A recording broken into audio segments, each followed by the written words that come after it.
Glenn.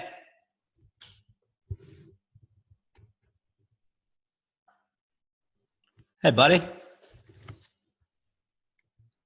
Hello.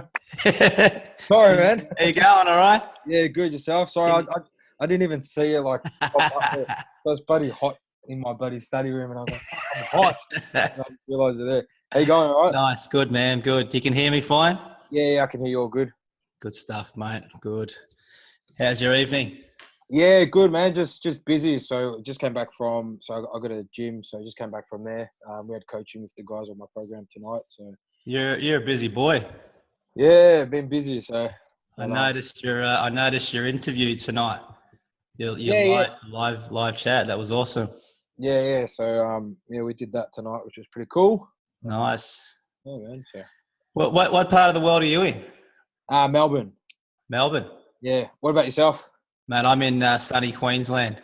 Oh, lucky.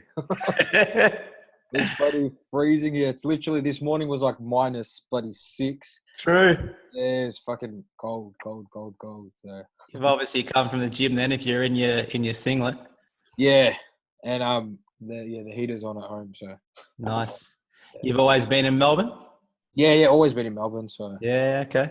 I'm actually going to Queensland so I'm doing the book tour. So I'm going on the 17th. So I'm going there for about between 10 and 14 days. So Cool, man. Be awesome to catch up. yeah, man, for sure. For sure. So let's get straight into it. I want to ask a question about school first of all. So you obviously always been in Melbourne. You went to school in Melbourne. Tell us about school days. What were you like at school? I guess like secondary school, I was like high school. I was very. I guess I just got to a point where I was just over it. I was wagging. Honestly, I was wagging a lot. I You reckon were? I didn't like. What was it? Like year 10, I didn't like. I was wagging so much, but that my parents, like, no one knew. Mm. And then I remember when they called my parents up. They were really shocked because I can't believe he's missed out on that much school and They didn't realise. yeah, because no one's called us. Okay. So I was just really, really disengaged in school. Pretty much. Yeah. You look like a bit of a cool cat. Like, were you a popular kid at school? Um, you know, yeah, I guess just hang around with just friends and all that sort of stuff. Yeah, but what I mean is like you weren't picked on, you weren't bullied. There was nothing of that going on for you at school. Nah, No. sorry. Okay. Yeah. So why wasn't it working out? What didn't you like about it? What did I like about school? What didn't you like? Why were you wagging? So long ago now that I think of it. Because you're so ancient. I don't know. I don't know. I guess I was just so caught up in that high of just like, wagging school, um, doing drugs, all that sort of stuff. I just got caught up more in that, and I just sort of lost focus of school. Mm. That I I don't know exactly what it was, but I was just you were a rebellious kid, would you say? yeah, Mm. definitely. Yeah, definitely. So yeah, okay. And like you obviously mentioned the drugs, so it's probably worth sort of looking at where that first come about. Was like, were you rebelling a bit against something at home? Was your home life all right, or what was going on for you to feel the need to rebel? yeah, home life wasn't like, parents were always fighting and stuff like that. So I don't actually remember a time where there wasn't fights because it was literally, that often. Mm. So I guess you could say kind of grew up in a toxic environment with the constant fighting and bangs and noises and all that sort of stuff. This is with your mum and dad, or? Yeah, with mum and dad. And then, they split and they went their separate, they split. Dad got his house, mum got hers.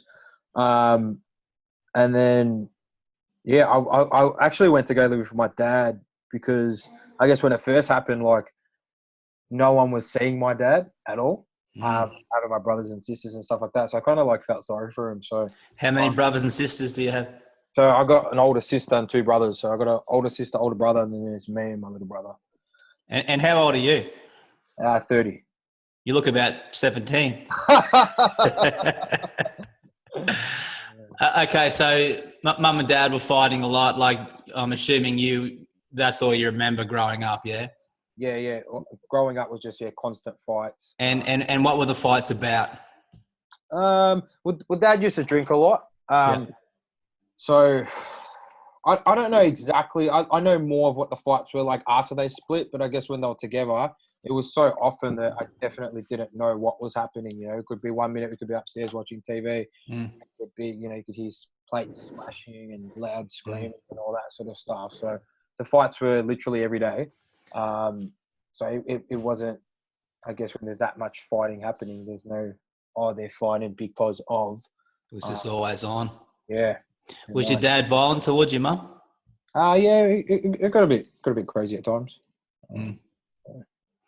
And you moved in with your dad because no one else was seeing him, and you felt like he wasn't loved. Yeah, I felt like he was, I guess from being like a family, like a full house kind of thing, to him all of a sudden, working his 12 hours of work and then coming home to no one. I kind of felt, I guess, responsible, and I felt sorry for him. So I just decided to move there. How old were you then? Probably about 15, 16. Okay. And my parents weren't necessarily violent or fighting all the time, but they split around a similar age. And I think a lot of kids, or now adults, could probably relate to where you were, thinking that it's in some way your responsibility to make sure your dad's all right. Yeah, definitely. I felt, because I knew that he was drinking more and gambling, because obviously there was nothing to come home to. So I definitely felt sorry for him a lot. And and I just remember thinking, like, must be lonely now coming, like you're working these 12 hours. My dad works full on 12-hour shifts pretty much every day. It was 7 to 7. 1 week day, 1 week night. And I just remember thinking, like, he must come home to an empty house, must be boring. Like, no wonder, it's just going to get worse and worse for him. Sure. So I kind of felt, I guess, a little bit responsible, and I felt that if I moved there, at least I could, I don't know, give him more responsibility, I guess. Got it.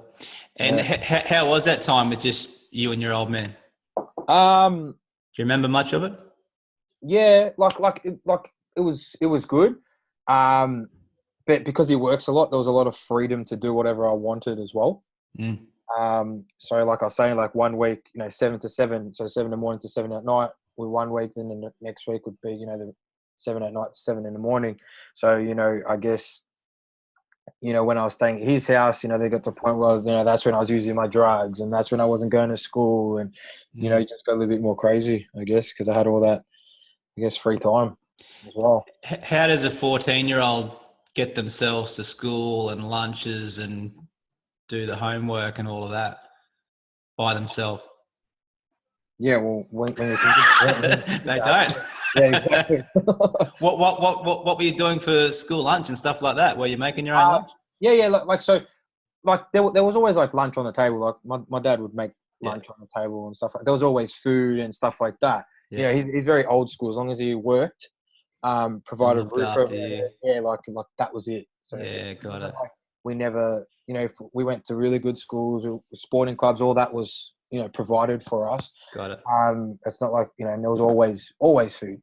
I guess like the flip side of it, because they're very old school, I guess they didn't really understand or know the effects of the fighting and all that sort of thing. And then being old school, that, even mum, thinking that as long as she stays with my dad, that was the right thing to do. And got it. Those sort of things. So. Did she eventually leave? Is that what happened? Yeah. Okay. Are you close with your brothers and sisters still? Yeah. Very close with them. They're all in Melbourne? Yeah. Yeah, nice. So okay, so here's a 15-year-old. Your dad's there, but he's obviously working these massively long hours. 15-year-old doesn't necessarily want to be at school, and you've got all this free time hanging out with your mates. How would you say that your mates were good kids, or maybe maybe not so good kids? Like some were like Yeah. I wouldn't say that I was like the innocent kid, you know what I mean? So I guess some were good, some weren't, but I guess when we're all together, So you were the bad kid. yeah, pretty much. But but when we're all together, peer pressure or whatever, we're just I guess running amok and just being shits, Mm. really. What does that mean? What does that look like? Being shits. What were you doing? Wagging, smoking, doing drugs. I don't know, just hanging out till late, parties, drinking. Yeah, Any fights. were you doing any criminal type stuff? Were you breaking into shops? Were you vandalizing Nah, stuff? not like me personally. Like people in the group and stuff like that did. Me personally, I never liked stealing, Mm, and I hated that because someone stole it off me. I just you know sure. even when I got into my worst days with drugs, I really didn't like vandalizing or stealing. That wasn't just nah. Yeah. Yeah, got it. Okay. Tell us about the drugs. How old were you when you first did drugs? I would have probably been about 15, probably around that time. And what Uh, happened? so yeah, just started for the first time. I think we were just all chilling out at maybe like a skate park thing or something, and mate, got some weed, marijuana, and we were all drinking and smoking. It was like a Friday night, um, and then it just ended up, I guess, being every weekend from there. Was Um, that were you scared? Were you excited? Were you nervous? Did you want to fit in? Was there peer pressure? Like what was going on in your head that night? like we are pretty drunk, and like a mate had it. I wasn't scared. I was just like, yeah, give us a shot or whatever. Mm, Um, I guess you could say sort of peer pressure, but I wasn't pressured. Like if I didn't want to do it, I wouldn't have done it. mm. But then so So why then do it every week after that?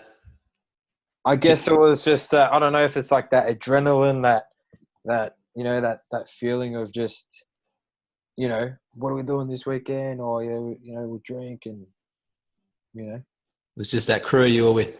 yeah pretty much. When did the drugs get the worst? The drugs got the How worst. quickly? The drugs probably got the worst when I guess left like high school, and I went to TAFE. So I guess a couple of years. I started smoking more, and then experimenting different drugs. So up until then, you were just doing dope every Friday night, hanging with your mates. 2 years, that was Yeah, just so what you did. well, like 2 years, like actually probably like let's say 15, 16. It was like on the weekends and stuff, and then it started becoming like every night. Mm. While I was still like maybe 11 or something. I was, pretty much smoking every night. Did Dad know? Not for a while. But it was like he had those suspicions. Like a few times, like he pulled me up on it and lost his shit. Mm.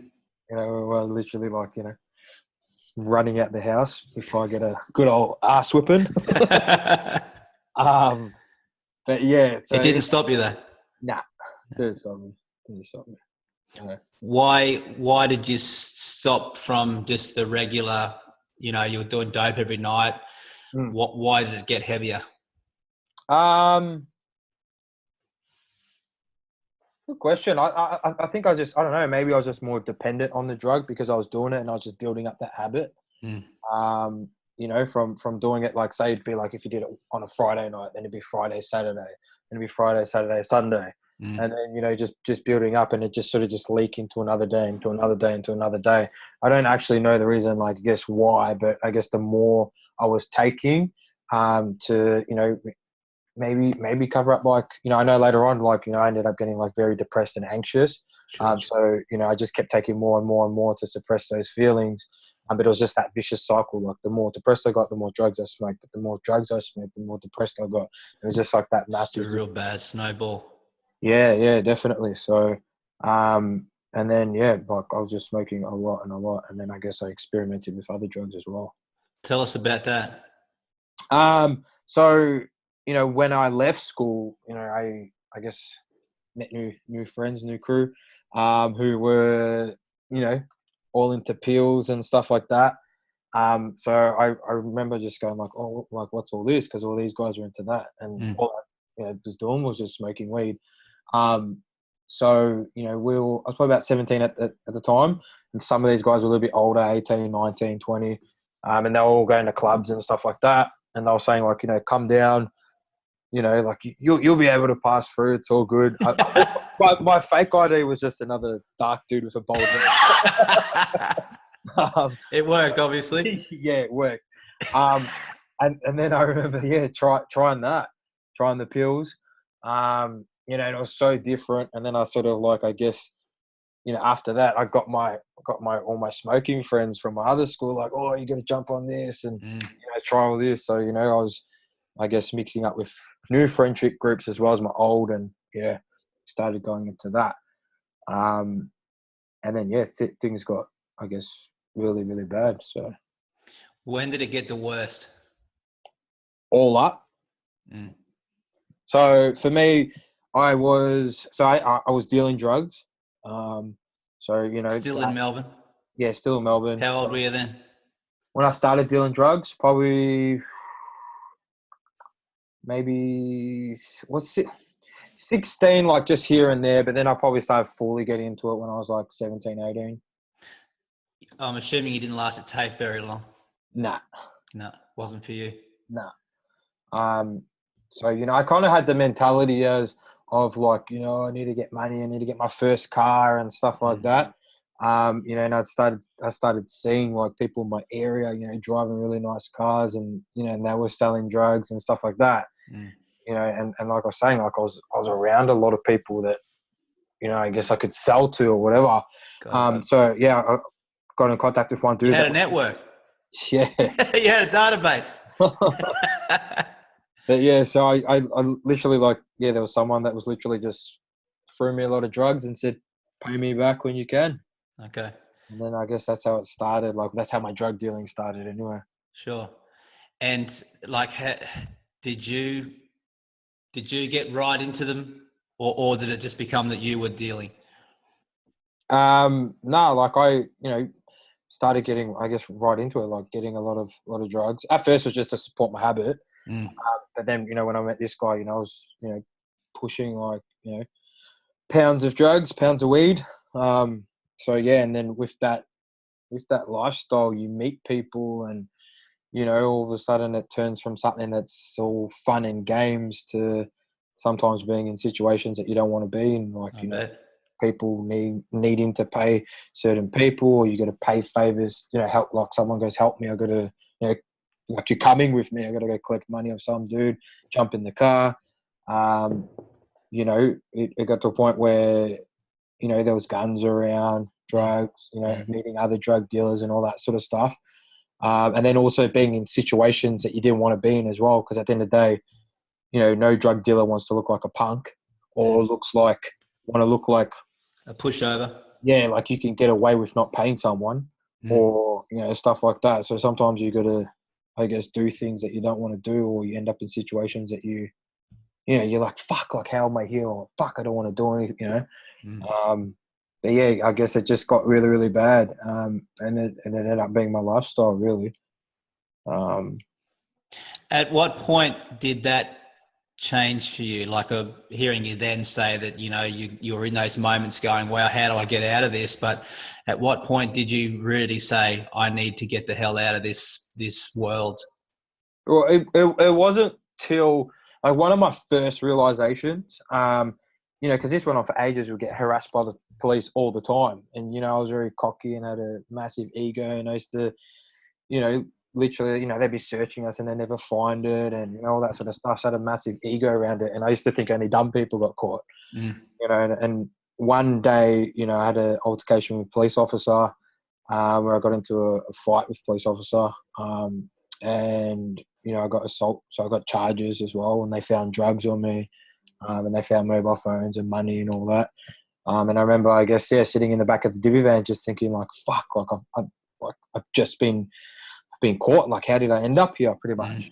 You know, I was really, really overweight, you know, from being a bit skinny kid to, you know, 112 kilo big dude, like, you know, depressed, anxious, all these drugs, all these money, mobile phones. And I was just like, fuck, like, you know, it was like a massive shock to the system that like where I was and what had happened.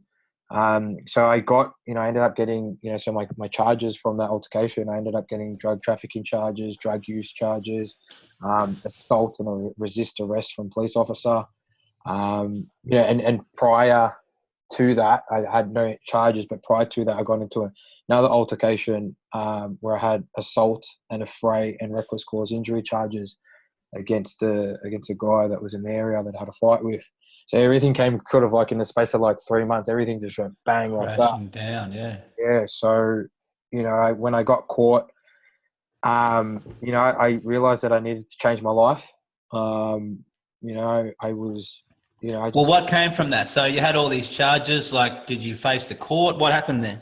yeah. So I had to, like on those conditions, like I was let out on bail that night, and I had to go live with my mum because my dad was in the area that we grew up, or that I was, you know, being a shit in. And then, so I had court. I got sentenced to 1 month jail, and then I appealed that. So I've never even been to court before that, so I had no idea what was going on. So when I got the sentence, I was just like, fuck. Like, I told mum I was going for a job interview, and I was just like, oh my god, like what the hell's happening? And I remember they took me in the back of the cells, you know, and it was pretty full on, you know, at first, because I was just like, fuck, where am I?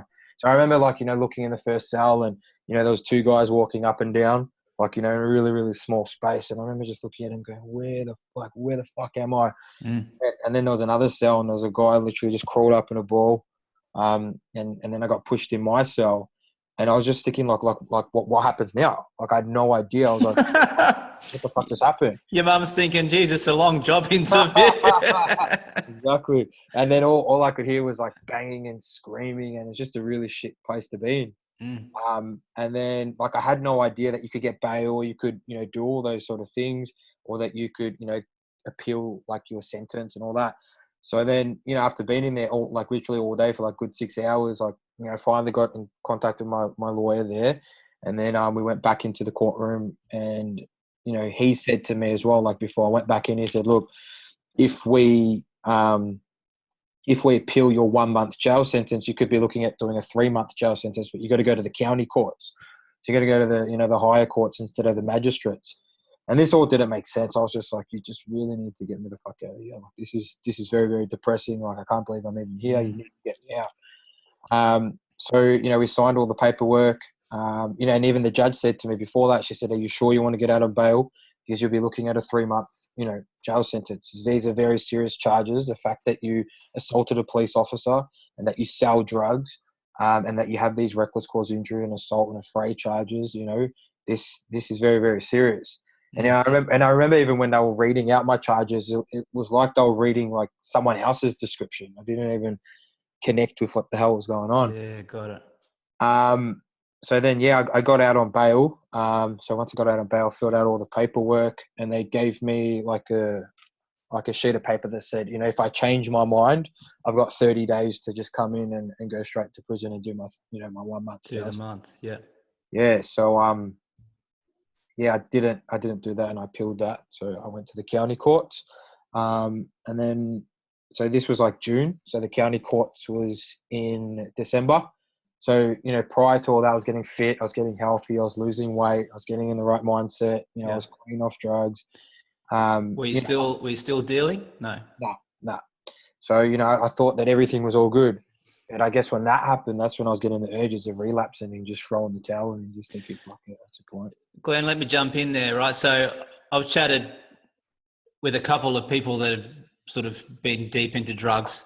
And all those warnings weren't enough for them. You know, like they would be told by police and the courts, if you keep doing this, you will go to jail for a long time, and they didn't stop. Yeah. But you did, right? So why? What was going on for you to stop? Well, I just been fed up. You know, I did have a lot of, like, I guess you could say, rock bottoms prior to that. But I guess it wasn't enough at the time. Because there were times where my mum was calling me at 3 o'clock in the morning, crying and begging me to stop dealing drugs. People knew what I was doing, but everyone was scared to say anything to me. Your dad knew by this stage? Yeah, definitely. Because I had a brand, like I was driving a BMW at the time, and like I didn't have a job, and there was money just around the house, and Did he bring it up with you? Yeah, at times, definitely. What'd you say? I'd just fuck off. Like I'd scream at you and just say fuck. Like sometimes I'd literally be like, you guys can get fucked. Like, why are you doing this? And I'd be like, you guys can get fucked. Like, this is the karma for all the bullshit that you guys caused us. And I just literally slam the door and walk out. So, I was just in that, like, I guess that mode of I just wanted to hurt, really, hurt people. And that's what I was doing. I'd like to touch on that because I'm hoping that what we talk about in a second is where you're at now and what you're doing now to help people that were in that situation.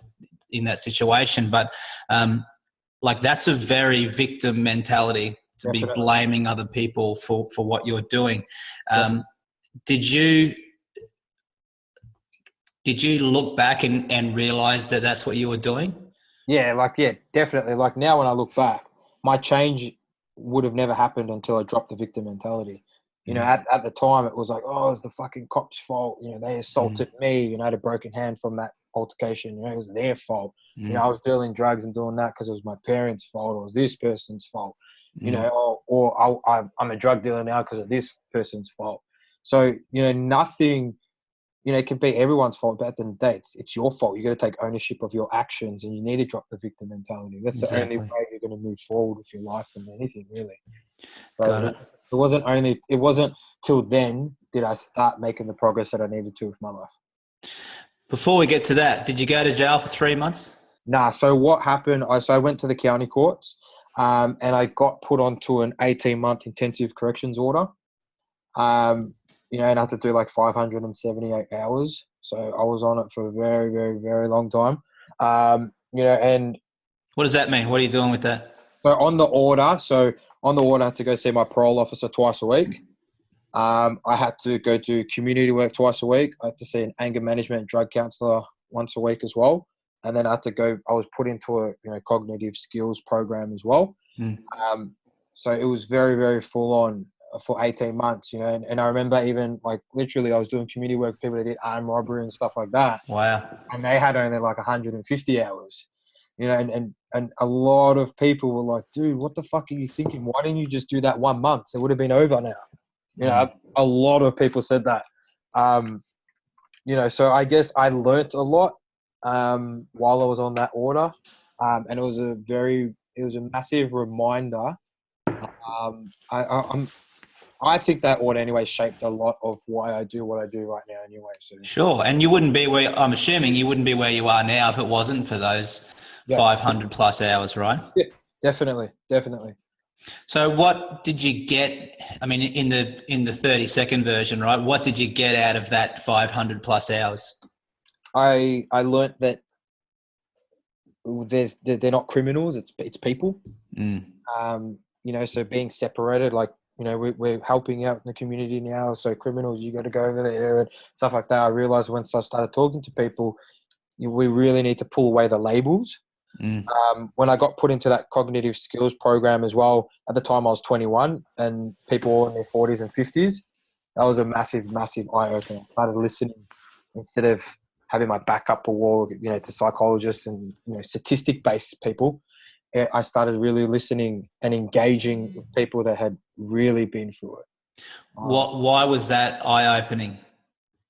Do you think that it was because, and I mean no disrespect here, but you were still young and, maybe very selfish in the way you lived your life? Definitely. It was all about you. Of course it was selfish, yeah, definitely. And looking at it as well was like a big eye-opener of where my life will lead if I keep being a dickhead like this. So yeah, it was definitely, I'm even me, like I'm more of an observer. I'm quiet. I observe and absorb my surroundings. So I learned a lot in that as well. Sure. Just watching the people as well. So it was definitely a reflection of where my life's going to head if I keep doing this. Did it help you lose that ego that you said you had when you were younger? Yeah, definitely. And you said there was older people there, 40s, 50s. What was their stories? I mean, everyone's different, right? Yeah. But Yeah, so these guys literally, so we'd start at 10:30 because I was all on the methadone program, so getting off heroin and stuff like that. Mhm.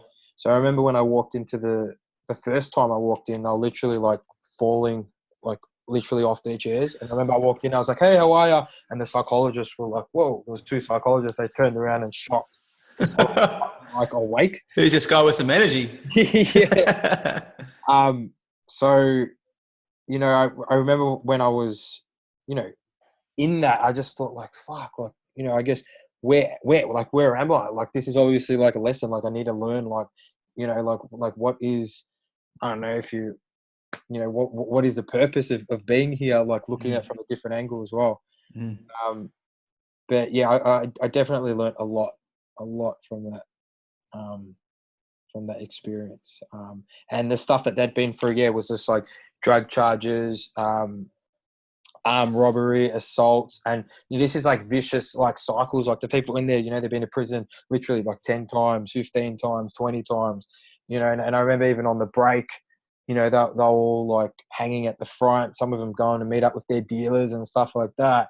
And I just remember thinking like, fuck, where am I? Like, who are these people? Like, where am I? Mm. Um, and That just, was just going off in your head all the time. That where am I? Who, yeah, who, who, who am I? pretty much. But like individually, one on one, when I spoke to them, like, pulling away the labels and speaking to them for who they are, like I learnt a lot as well. And they Mm. passed on a lot of wisdom as well. A lot of knowledge. So it was an experience that definitely changed my life. Why do you think, Glenn, that you just like you just said, some of these people had been in and out of there 10 times, and some of the people that I've spoken to recently are very much in that boat. They would be going to drug rehab and on the weekend shooting up. Why did you change, whereas so many other people didn't? Um, at the time, I think you've just got to, at the time, like I know now why I did, because, like the work that I do now, and I've sort of, I guess researched them or whatever, but it was just like that desperate need. Like I didn't want to be there. I hated being there. I hated my life and where it had taken me. And I knew there was so much more to it. I was over all the drama and all the hurt that rippled out into my family, and everyone was getting affected by my selfish actions. Mm. And I just wanted a better life. I really, really wanted a better life, and I knew there was more to life than this as well. And I just kept reminding myself, how good it felt. I was losing weight, I was getting fit in the gym, and I was getting healthy. Like, just kept reminding myself and being in touch as to why it was important. Mm. I was over, like looking at myself and hating my reflection. I hated everything that I did when I was dealing drugs and doing drugs, and that lifestyle and all the bullshit that came in it. I hated literally having so-called friends over and not wanting to leave my wallet around or my drugs around. People would come in and I had like a safe.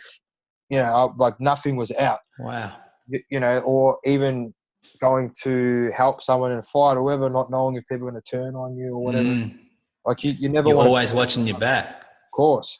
So you never want to be in that environment that's just going to, just destroy you, really. Mm. So there was like so many reasons, that I kept, reminding myself as to why I didn't want to be there anymore as well. So. Got it. You just touched on like the work you do now, and that's definitely where I want to go. But I've got two questions. First of all, the Yeah. first one is um, in that rehab clinic or wherever it was that you were doing those hours, and you knew you didn't want to be in this world anymore.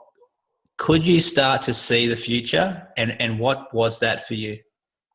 Um, at like when I first went, I didn't, because my initial first meeting with the psychologist was, okay, cool. So your dad drinks and you're the middle boy. So you're the middle boy. Yeah. So according to statistics and your charges here, you are going to probably be an alcoholic when you're older. I don't drink Wow. at all. I still don't drink now.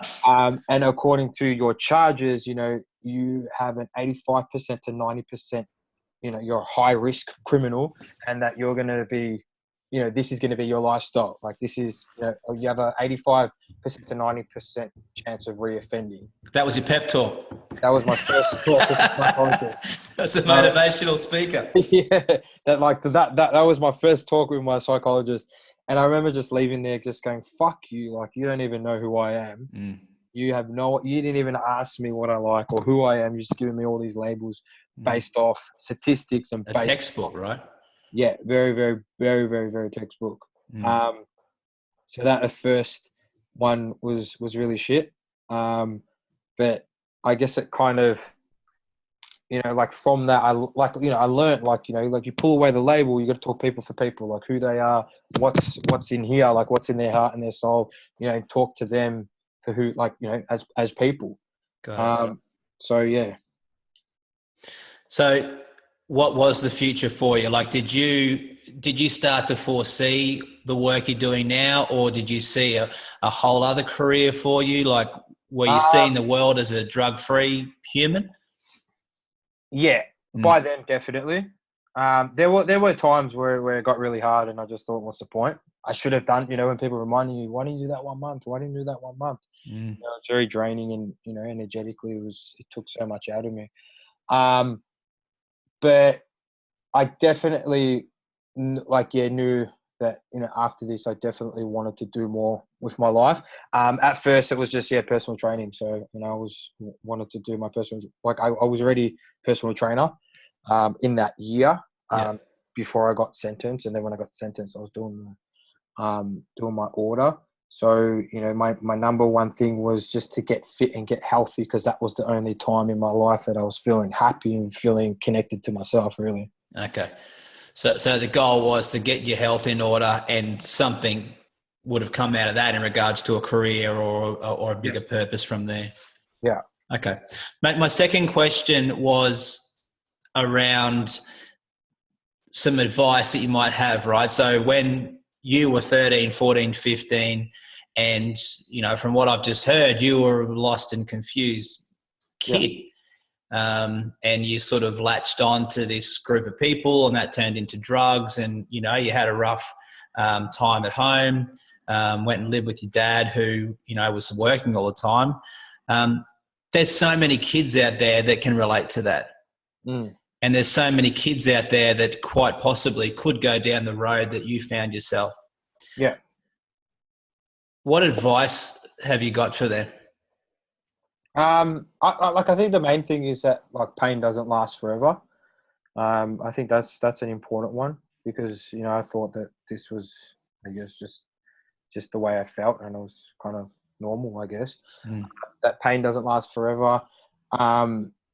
And I think to, like, getting the awareness, get the awareness, we need to educate kids in schools, and so that they're getting awareness of what's happening. And also letting people know that it's not weak. It's not, don't be scared. Like, you need to, I guess, seek that help from other people as well. Because, like, for ages, for a lot of the time, I used to just, be very quiet and just think, that it was only me that was feeling these emotions. Until I started speaking to, I guess, people, like now, like what I do, and just going, oh fuck, like, and they're like, that's how I feel. That's, you've hit the nail on the head and stuff like that. So I think just spreading, like, speaking to people and speaking up about it as well, and just, I guess, just knowing that what's happening now doesn't define the rest of your future as well. Like, you could definitely, change your life and get to where you need to be as well. Exactly, mate. Well said. And as you've proved, right? So here's someone that potentially was going down a life of drugs and jail, and, abusing cops and whatnot. And now you've gone down this whole different road. Like, tell us a little bit about it. Yeah. So now what I do, so I run a program called the Youth U program, which helps young people, youth and young adults overcome and recover from drug addiction. It's something that, I guess, it's everything that I needed plus more. When I was writing the program and putting it together, I was thinking of exactly, what did I need at the time? What helped me, and how can I shape that into a program as well? It's really about pulling away the labels and talking to people for people. So when people come in, I'm not going to be lecturing them about drugs, because that's their reality. They're doing it and they're using that every day, and they know how shit it feels. They're all over that. Yeah. Exactly. So it's more about pulling the labels and find out what do they want to do with their life, what makes them happy, and starting from there and letting everything else, I guess, align to their values so that they're in flow and that they can get to where they need to be as well. Got it. So really just listening to them as a person rather than as a kid that does drugs. Yeah, definitely. Okay. Why do a program like that? I like, for me, I guess, after I was, I was getting clean and all that sort of stuff, I was like, this is fucking awesome. This is so fucking good. And I just wanted more people to feel that.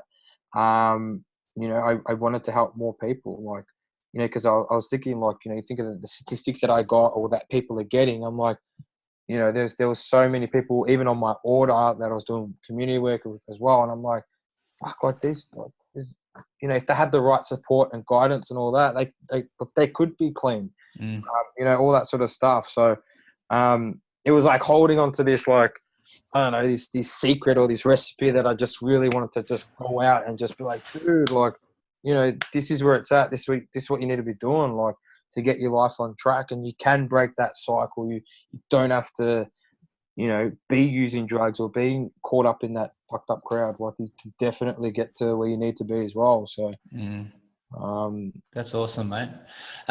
Give us a couple of examples of the types of kids the types of teenagers that would come and see you. So, like, well, as you probably know, ice is big in the media and everything at the moment. So there's a lot of kids that come through to my program. They're addicted to ice. That have tried rehab programs, detox, psychologists and stuff like that, and they've just felt, that they haven't had someone that connects with them. So, I guess when you can relate, and you probably know this as well, like when you're going through problems, you talk to people that you can relate to or have been through similar problems as well. It's building that rapport as well. So that definitely helps as well. We have kids, like, all different backgrounds. I've had people that have been homeless that have come in to do the program, people, that hold full-time jobs and stuff like that. Wow. So, drugs doesn't discriminate. It comes from all different backgrounds. So, sometimes we think that a drug addict looks a certain way and acts a certain way, when definitely that's not the case at all. So Exactly. What about some success stories? Anyone that comes to mind when you think of who you've really been able to help? Yeah, we've got heaps. So I've got a girl, Bianca, that came through on the program 3 years ago. So she got caught up into a really, really rough crowd, got kidnapped, was using a lot of drugs, moved to Darwin, and was scared of leaving that scene because it was run by, some serious people. So when she first came in, she was really, really, really rough. And I remember when she came in for the first meeting, I just said, I said to her, what do you want to do with your life?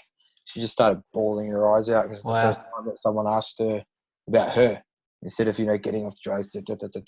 She wasn't just that person that everyone ignores or whatever. Yeah. Yeah. So, fast forward now. So Bianca's helping out with my program. She's one of the coaches. So we do the talks at the schools and stuff like that. She helps runs the sessions, speaks about her story and really, really inspiring people as well. We've got a guy who's on the program now who's come from Queensland, so up your way. He actually ordered my book and started reading it. Then messaged me and said, "Oh man, like I need to come see you." And he catches like the V line, the train. It's almost like 2 hours just to get to my gym. So he's all coming up to 4 months clean. Just getting his life on track as well. Who else have we got? That must be so rewarding for you, right? Given that this just, I'm assuming, was just a seed in your head and it's turned into this really awesome program that people are, really keen to be a part of and then succeeding because of something that you've done. Yeah, definitely. Like it's something that's, I guess, very close to me through my own experience as well. I lost my cousin to ice a couple of years ago as well. So it is something that, I feel is needed. because so many people are dying from this as well. Mm. So it is a very, I guess a very, very personal subject or project or whatever you want to call it. Sure. It's something that that's also very rewarding as well at the same time. What's like you said, this is the program. You set this up. There's obviously a procedure that people go through. What's the end goal from your program?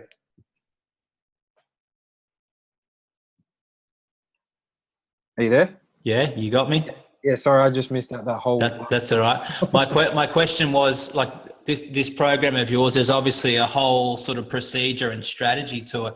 What's the end goal from the program? So the end goal is to put someone in a purposeful life, a life where they're happy, a life where they can. I think it's important anyway. Drop the label of a drug addict and step into a new identity. And really, it's more about building and creating leaders, I believe, anyway, in our community. So the more leaders that we can get, the more awareness, the more strength that we can spread out into the communities. But the main goal is to get them living a life where they want to be in, life that, so that I guess that they're happy, really. I like it. And what's the bigger goal for you with this program? Is there a big goal? Yeah, definitely. So I want to just, I just come back touring as well. So like when I go to regional areas that are getting affected by ice, there's literally like no help out there. So I want to get my program out across Australia, into regional areas as well, and help people and show them that it is possible. So that's awesome, mate. Yeah. Where, if any, financial funding is it coming from? Okay, so this is like one of my massive fundamentals. So and I teach this as well. So I was a drug dealer. You can afford drugs. You can afford something that's gonna. I'm no bullshit. I don't. Even if I got funded like millions and millions and millions of dollars, Yeah. the people that are doing the program have to pay for the program. Yeah. If you can spend money on drugs, you can definitely spend money on something that's going to make you better. So it's about that whole self-investment. Even if it's like $1, $2, whatever it is, there has to be some investment coming from the person doing the program.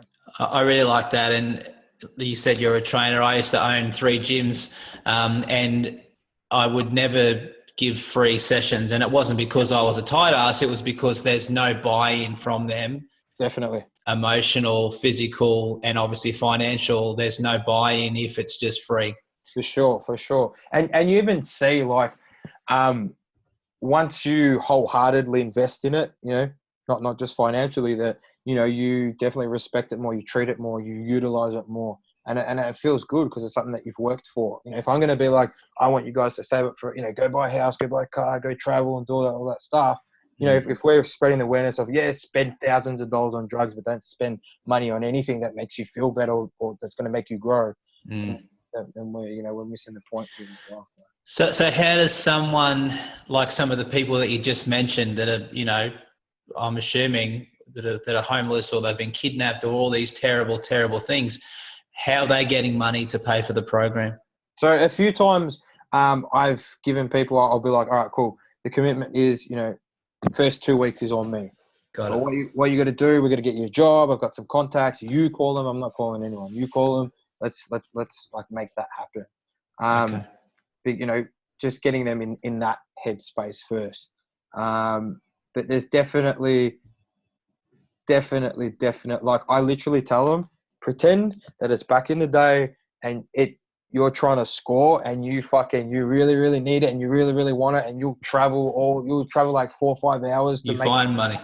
Like I want you to make this happen. If you really want it, you'll make it happen. Got it.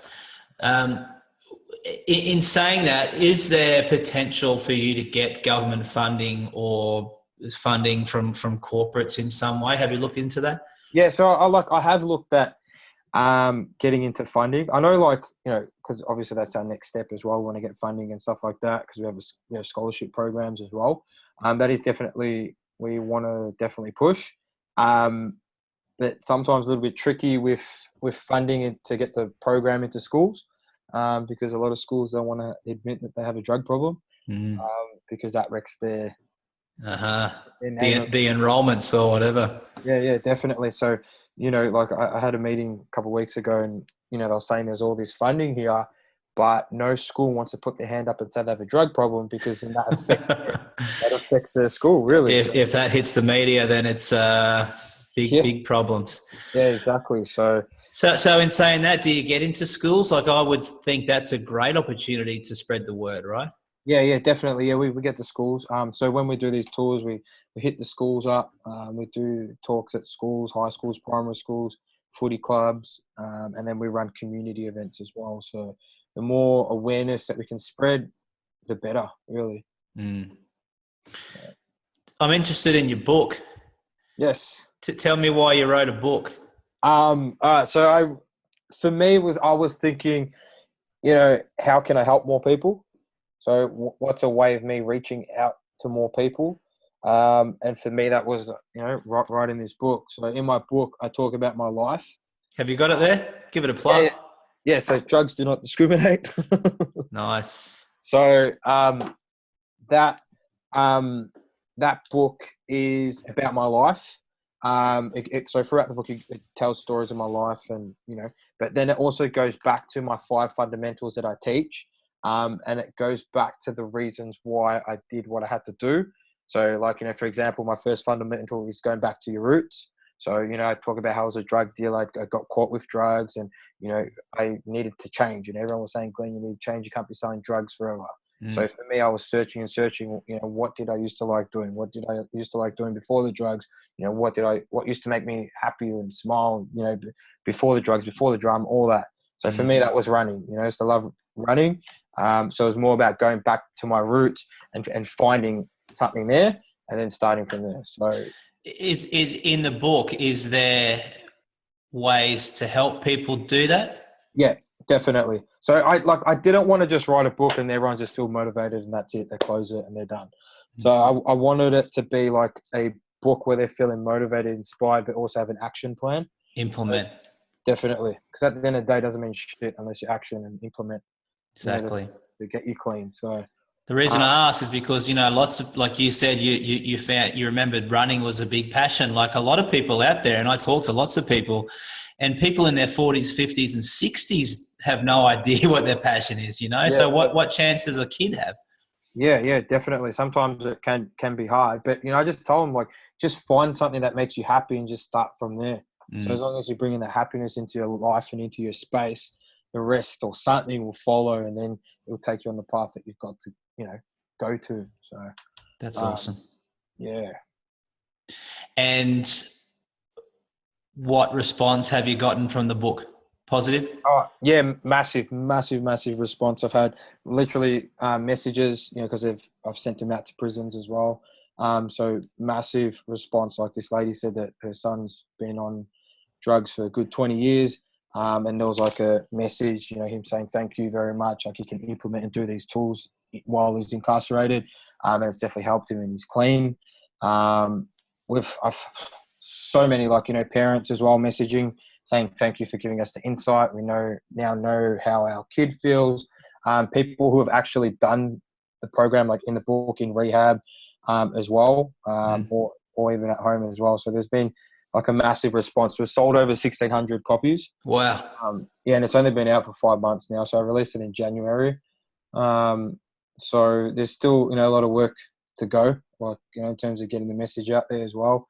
But the response has been really, really good so far. So, Glenn, you're a good-looking bloke. You're an intelligent guy, and you're very entrepreneurial. What's the bigger goal for you? I feel like there's something that the Glen we'll see in 10 or 20 years has got bigger things ahead. yeah, I want to get these. I want to get, like, 20 of these programs out. Like, get these programs out all over Australia, and build up that space, that environment for people where they're not going to be judged for the label that they've been given. Give people a space and an environment so they can grow and overcome from their drug addiction. And release more books. I actually wrote my second one already. So I'm gonna release that at the end of the year or next year, depends. What's the second one called? So the second one's called "I Quit Drugs, Now What." Nice. Yeah, which is all about identity as well. So, because you get to a tricky stage, even for myself, when I was quitting drugs, I kind of fell through a depression stage, an isolation stage. So it's really about that whole identity thing. I think it's important because, I meet so many people, and the first sentence that they say to me is, "Hi, my name's John. I'm 15 years clean, of drugs," and it's like that. I believe anyway, eventually, I'm not going to be like later on, "Oh, I'm 30 years addict." I, Yeah, got it. I honestly believe, later on that we have to let go of that side and we have to let go of that identity and step into a new one. So go in depth more on that side of things. How to not burn yourself out from staying clean. Keeping balance, staying aligned. I really like that, and it's a good lesson in not holding on to your story. Yeah. Right? There's so many people that have a poor me story, and as sad as it is, that they'll hold on to it for 10, 20, 30 plus years when they could have, as you say in this second book, what else? What next, right? Your life could be amazing. It doesn't have to be about what happened to you.